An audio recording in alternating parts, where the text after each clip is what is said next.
Well, two new attorneys have been appointed to represent Keegan Kline in his child pornography trial. Last week, Kline claimed in court that there is evidence in his case that he's never seen, and he might withdraw his guilty plea. Amid all these changes in the case, Kline conducted a new interview with two podcasters who've been following the case. CBS 4's Russ McQuaid joins us now with what Kline is saying tonight. Russ. And good evening, Bob. After years of trying, Murder Sheet podcasters Anne Kane and Kevin Greenlee finally succeeded in convincing Keegan Kline to talk just days after he told a judge he was having second thoughts about pleading guilty, and his defense attorney told the court he wanted out of the case. Did you kill Anthony Libby?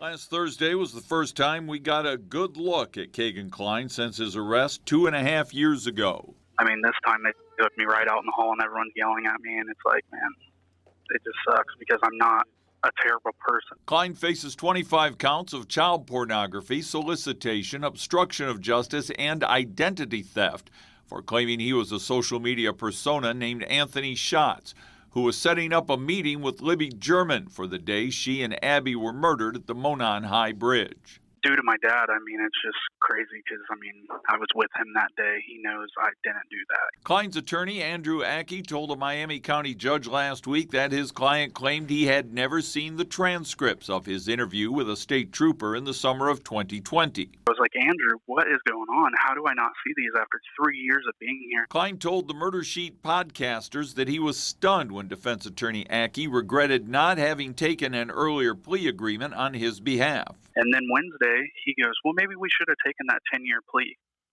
I'm like, dude, you've never told me about a plea ever until right now. Kline admits he committed some of the crimes he's accused of, but not everything. There was a solicitation charge. I know it wasn't me because I've never talked to that girl. Last week, attorney Ackey told the judge and Kline he was withdrawing from the case, which another attorney told me could be grounds to throw out the entire plea agreement and start over.